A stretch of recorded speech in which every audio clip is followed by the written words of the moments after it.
Des bouillonnements de plusieurs centaines de mètres de diamètre au beau milieu de la mer Baltique. Voici les premières images filmées par l'armée danoise des conséquences en surface des fuites en cours sur les gazoducs Nord Stream au large du Danemark. Depuis 48 heures, 3 de ces fuites ont été rapportées par les autorités suédoises et danoises, deux pays dont les eaux territoriales voient passer le pipeline qui relie la Russie à l'Allemagne. Enjeu géopolitique à haut risque depuis le début de la guerre en Ukraine, les gazoducs Nord Stream 1 et 2 ne sont plus opérationnels mais encore remplis de gaz. Pour Copenhague, ces incidents ne sont certainement pas le fruit du hasard. Il est encore trop tôt pour tirer des conclusions, mais il s'agit d'une situation extraordinaire. C'est une situation vraiment inhabituelle.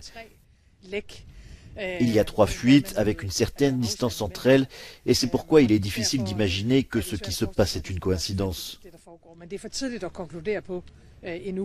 Une analyse semble-t-il partagée également par Berlin, car ce genre de fuites sont en principe improbables.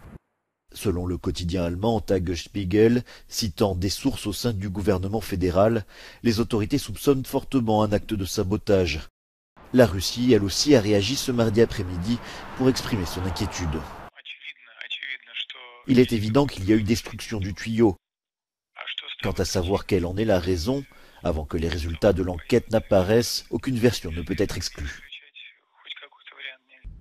Construit en parallèle au gazoduc Nord Stream 1, Nord Stream 2 était destiné à doubler la capacité d'importation de gaz russe en Allemagne, mais sa mise en service imminente a été suspendue en représailles contre l'invasion de l'Ukraine par Moscou.